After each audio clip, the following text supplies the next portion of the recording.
Hello everyone, welcome to a Rangers Review Champions League special as we build up to the big double-header against Panathinaikos with the first leg taking place at Ibrox this coming Tuesday.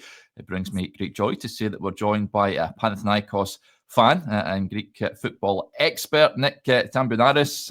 Hopefully I've got your surname right there, Nick, but he's from the brilliant Hellas Football Podcast. How's it going?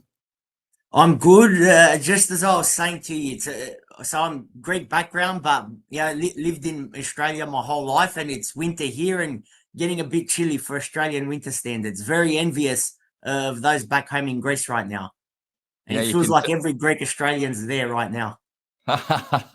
Yeah, we can tell you've got the old winter jacket on there, so it must be a tad chilly. So, great to have you on, Nick, incidentally. Fantastic to get you on to give us some insight into a side that we know well. We've played matches against Panathinaikos before down the Gers. Not played since Rangers' great run to Manchester back in 2008. But certainly when we found out the list of teams that Rangers could face in this round, I don't think there would be too many Rangers fans that would have picked out Panathinaikos as the favoured team. It's going to be a tough one, I think. But how are Panathinaikos viewing this one against Rangers? Is there a lot of belief around, optimism around the club at the moment? Us Greeks at the best of times are very pessimistic people. And I'll get into it shortly with Panathinaikos because we are a very weird team. Unfortunately, we're a very hard team to get a read of at the best of times. But this preseason has been definitely a lot better compared to this time last year. Noticeable positive differences, that's for sure. So I would say it quite evenly matched overall. Some are viewing it optimistically. Others will be eternally pessimistic. I'm somewhere in between. Okay, interesting. Yeah, I noticed, Rangers have only played one, pre-season match in front of supporters before this double-header takes place. They have played some bounce games behind closed doors, but Panathinaikos have been very active. They beat Westerlo of Belgium most recently ahead of this one, but they've also played the likes of Schalke, Nordsjælland, Braga as well. So they've played some decent sides heading into these two games, Nick. They seem to be a bit more prepared, shall we say, than what Rangers are going into this. That's the one area where I think we definitely have the edge over Rangers. Our whole summer preseason preparations, basically. Not only have we played a lot of friendlies, very uncharacteristic of us this time of year. We've actually played not the highest quality, but much higher quality as opposed to the teams we sort of usually face this time of year. As you mentioned, Schalke, even though they're not in the Bundesliga anymore, big name. Braga, we faced a couple of years ago, the Champions League playoff. Just recently, Westerlo, as you said as well, solid sort of mid-table sort of stable team in Belgium. Nordsjælland as well, known for their academy. So no, it's been good, and not only that, we made signings early. This team needed a lot of work over the off season. We're not there yet, but we're heading in the right direction with the signings. That's for sure. We've addressed a lot of key problem areas already. Yeah. Have they looked good in pre-season? Do you have quite impressed by, some sort of, I guess it's all about getting minutes into players' legs. The results that we touched on there, they beat Westerlo, but losing a number of the pre-season friendlies. How's the form looking? Yeah, you mentioned it. Look, if you look at it strictly based off the results, it's been a little patchy. We've had a couple of wins and a couple of losses and a draw, but I tend to pay not too much attention to the actual results and look at if the coach is able to get his ideas across successfully, the young players to see what sort of impact they're making in the new signings, and we are seeing a bit of that on all fronts. If I start off with the playing style. Look, scoring goals last season was a major issue for us. That's somewhat carried through to these preseason friendlies. Again, there's only so much you can take from them because it's just about getting minutes in the legs of players, as you touched on. But scoring goals was an issue. I wouldn't say we've rectified that. Defensively as well, we weren't quite at it last season. We haven't been for a couple of years now, ever since Jovanovic left. And we had a key injury a couple of years ago at centre back. So again, we made a signing there. He wasn't someone that the fans really wanted. Ahmed Touba. It looks like he will start. I can see him starting in the first leg at Ibrox. And midfield's a bit of a question mark as well, to be honest, at the moment. Even goalkeeper. It hasn't been announced yet, but Alban Lafont from Nantes has just landed in Athens as well, and he's about to sign on loan. I don't think he'll make it for the first leg, and the second leg's questionable as well. So it looks like Dragovski in goal.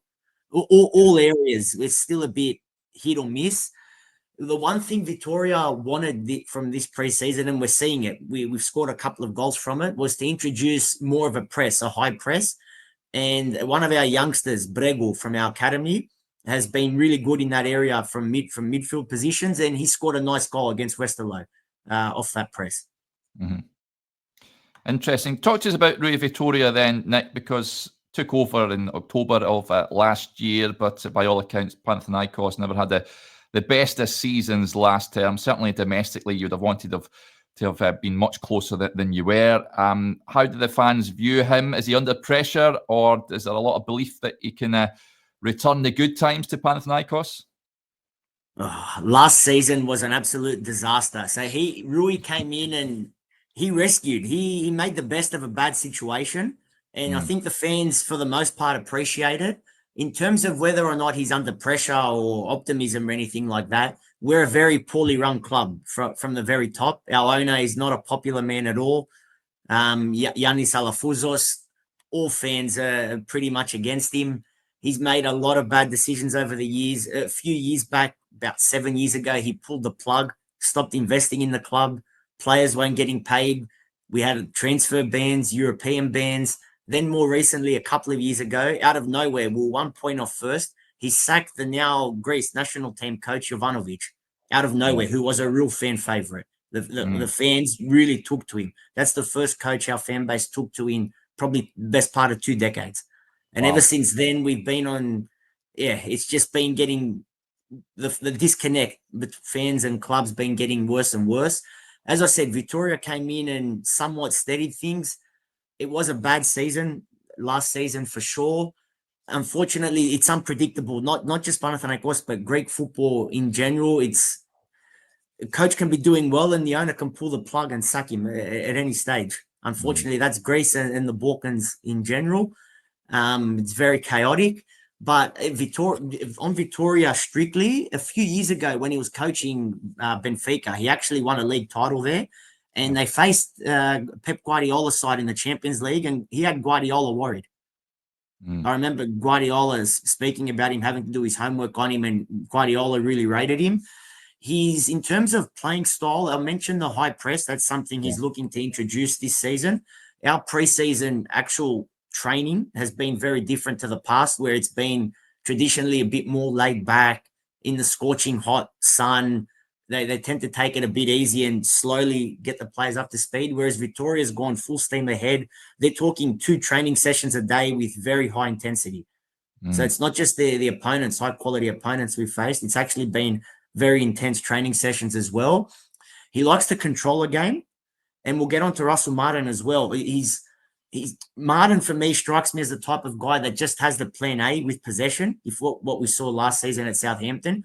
Victoria likes that, but he's a bit more streetwise, where he can change things up with a plan B. Again, control will be the main priority, but look, we played one of our rivals domestically last season in the league, and we controlled the game with very, very little possession, like 30-40% possession. We sat deep, and we knew we were comfortable. We got our goal, and couldn't get in behind us and couldn't threaten. So he would like to control the game, whether it's on the front foot, pressing possession, or sitting back, knowing he can hold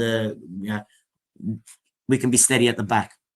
Yeah, it will be interesting when you mentioned there, Russell Martin, whether he will stick to his principles in what is a huge game for his first proper competitive game at Rangers, first European game as well, or whether he might just tailor that somewhat, given the threat of Panathinaikos. So we're almost stepping into the unknown a little bit on Tuesday night, because the Rangers fans just unsure what we should be expecting, really. And again, it ties in with not having much pre-season games to have a look at how he wants to set up a team or play. So it will be intriguing. I guess it makes it difficult for Panathinaikos as well because, I know Rui Vitória said he's studied Rangers very closely, but he too will be a tad unaware really of how Rangers are going to approach this game, given they've played so little friendlies up to this point. So intriguing stuff, that's for sure. You mentioned domestically it was nowhere near where they want to be. Is there hope that you can stage a title challenge this season, Nick, do you reckon? Or is that too much of an ask? As a bare minimum, at least be in the title race till the very end. Yeah. We haven't won the league, so it's similar in Greece to the way it is in Scotland. You've got the big two, then you've got the rest. In Greece, it's more of a big four, but we're a giant of Greek football, and not to win a league title in 15 years is just absolutely ridiculous. Unheard There's of. been dark times, as I said, mid-table finishes, threats of relegation due to off-field issues. It's been grim. Yeah, and I mean the European record certainly last season got to the last 16 of the Conference League. The aspirations this year, what do you think is an acceptable achievement for a team like Panathinaikos? That's the thing. I'll answer that, but that's the thing with us. We play to the level of our opponent. So as I mentioned, we had a European ban. We had about 3-4 years out of Europe a few years back, and we're still trying to find our feet, improve our ranking, our coefficient in Europe, which we did, especially last season. We've been nowhere. We've been well off the pace in the league. Like we had a lot of embarrassing losses to a lot of the lower to mid-table sides and a lot of poor performances. But in Europe over the last few years, it hasn't been spectacular. But in those last 2 years, we've beaten Marseille and eliminated them. We beat Ajax away, even though we lost on penalties. We eliminated Lens to qualify for last season's Conference League. We beat Villarreal and we beat Fiorentina, even though we got knocked out in the return leg. That was the last 16 of the Conference League. So we can match it with the big five teams from the big five leagues and get results. That's the thing with us. Then we'll back it up a few days later against a team from Greece and shit the bed. Are they good travellers at Panathinaikos? Like you said, beating Ajax and what have you, they'll go away from home. Are they quite comfortable going to different venues across Europe? The atmosphere at Ibrox, I think, is going to be really intense, and that's something our players will be used to. Yeah. I wouldn't say it's nor here nor there. I don't think it'll. I'm happy we're playing the second leg at home. Put it to you that way. Well, go there, try keep it tight at Ibrox, and come back to Greece and try win it. Yeah, I still can't get my head around that. I mean, Rangers were seeded for the draw, and you'd have thought that there would have been a bit of an advantage being a seed, but the fact that they have to play at home first, I don't necessarily see what benefit they get being a seed in this round. I agree. I fully agree. So the seeded team should play at home second. It's why it's the case the way it is. It's Rangers were pulled out first. Yeah. It's UEFA for you. The star striker, Ioannidis, has been linked with a big money move, Nick. How big a threat will he be, and can you keep hold of him?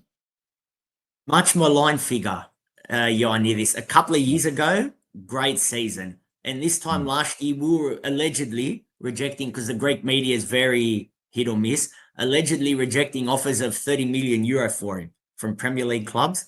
Wow. This season, I don't think we're going to get near that. If we can get something with a 2 in front of it, we might be tempted to sell. I think, though, he will stay, and I think there will be a sale. I just don't think it'll be Ioannidis. He's coming off a poor season by his standards. He still contributed with goals, but he just never got going. Last season, he never had a preseason. Form, injuries, change of coach, playing style, it all, when you put it all together, that the end result was his output last season. Yeah. What's the formation? Formation, nothing out of the ordinary. It'll be a variation, whether it's 4-3-3 or 4-2-3-1. Yeah. You're probably three midfield, one sitting a little deeper. Definitely, I can't see it being 2 up top. Maybe if we're chasing the game in the second leg, Vitória likes to. His history suggests from last season that he'll play with 1 up front, and it'll be a back 4 for sure. Yeah, In terms of set pieces, Nick, it's something that Rangers need to do better, not only defensively but offensively as well. Is that a strength of Panathinaikos? Are they good in the air, free kicks, corners, that sort of thing? I remember when Victoria first came in, it might have even been his opening press conference. He mentioned that he wanted to see improvements as well from our end in set pieces, not just defending them, but also attacking them. I wouldn't say there's been a huge improvement in that front. Yeah. Yeah, big part of the game these days, isn't it? That's why a lot of clubs have set piece coaches and what have you. So, yeah, interesting stuff. How are the fans viewing this double header then with Rangers? Because, as I said, there have been close games in the past, although we're going back a good number of years now. Do they see it, given Rangers' exploits in Europe, as a bit of a tough task ahead? Me personally, I do. Because as I mentioned, we had last season, last 16 Conference League, Rangers in the last 3 seasons, Europa League final and Europa League quarterfinal. If we had that sort of record, we'd be doing cartwheels. That's a pretty good record. So the pedigree, even though you guys finished well behind Celtic last season in the league, you're still able to put together a respectable European season. That for that alone, Rangers cannot be taken lightly. I would say, for me personally, Rangers were the team I wanted to avoid just because of the name, the pedigree, and that side of things. Then you dig a little deeper, and your preparation's not been as smooth as ours. It's been a little bit more delayed.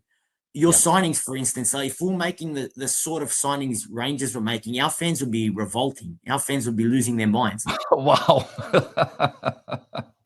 Yeah, what do you make? I mean, 7 players have arrived. It looks like Tello Asgard is going to miss certainly the first leg. I've heard that.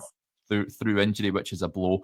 Yeah, but the signings that they have made, I mean, Max Aarons has come in on loan from Bournemouth. Joe Rothwell's come in from Bournemouth as well. Giga on loan from Wolves. And the lad from Sheffield Wednesday, they brought in Gassama, a winger. We've not seen him in action yet for Rangers, but not shaking in your boots at some of the players that are coming in, Nick? Not really. But there are a couple of dangerous players already in the Rangers squad. One, for instance, has been in the Greek media this off-season non-stop. That's your striker, Dessers. Yeah. Will he play, do you think? Well, not too sure because he's not featured in the matches thus far. He had an extended break because he was away.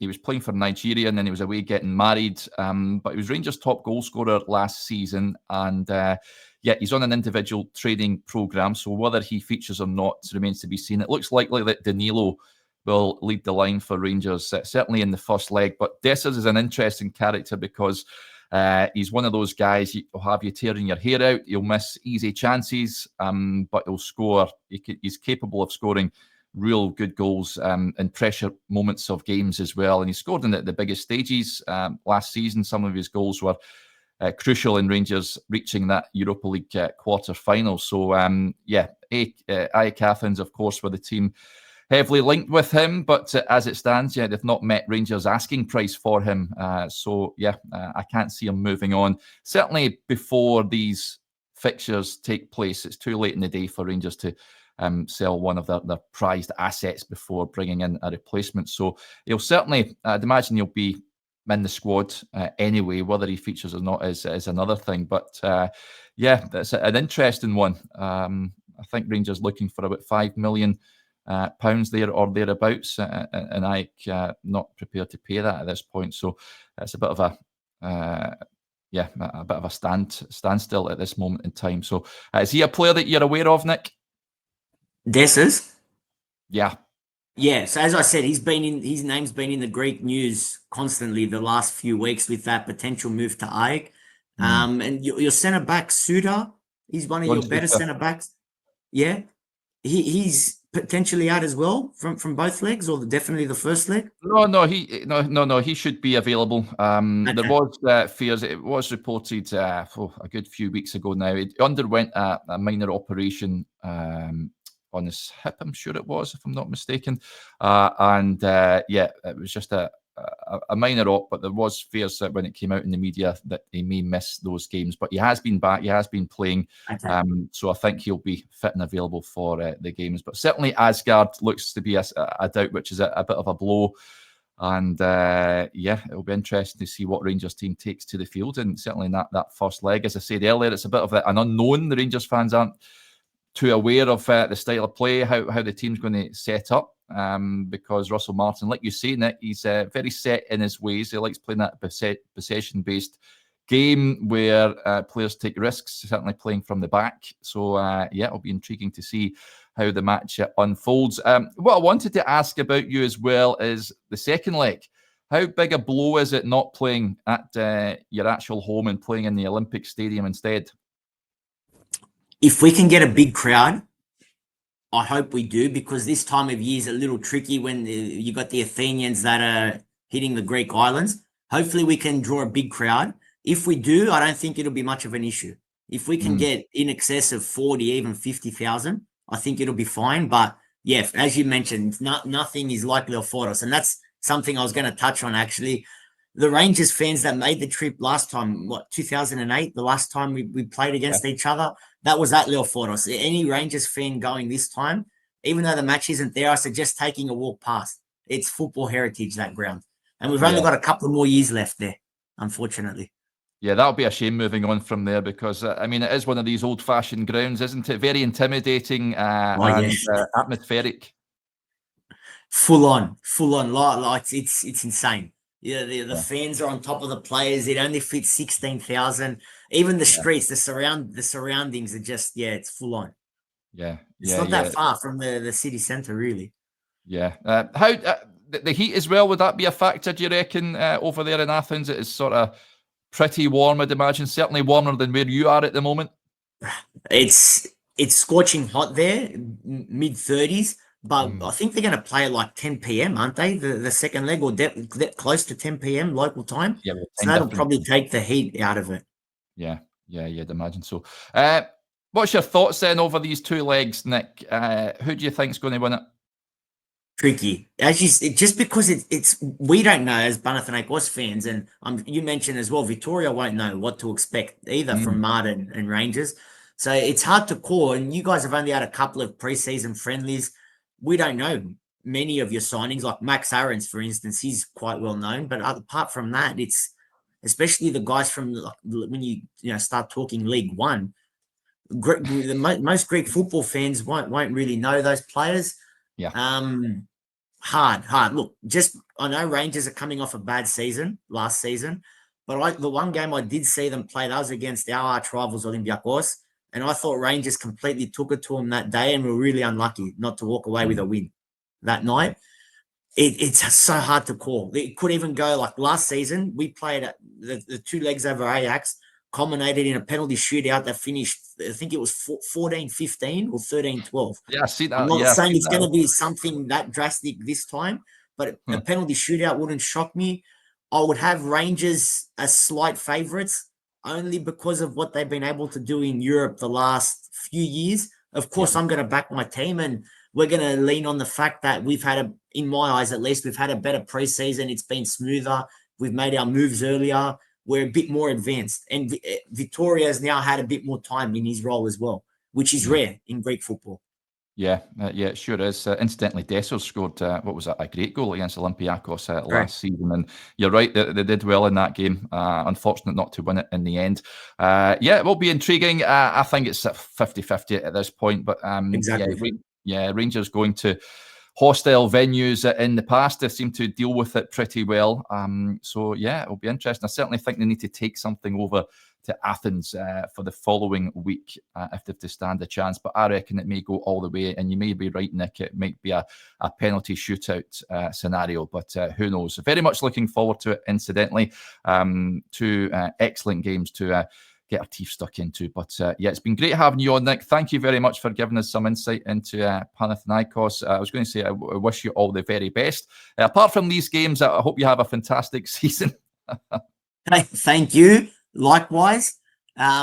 Great to be on. It was a real pleasure to chat. And Feel free to follow us for all Yes. listening on Hellas Football. We've got X, Instagram, and also Facebook.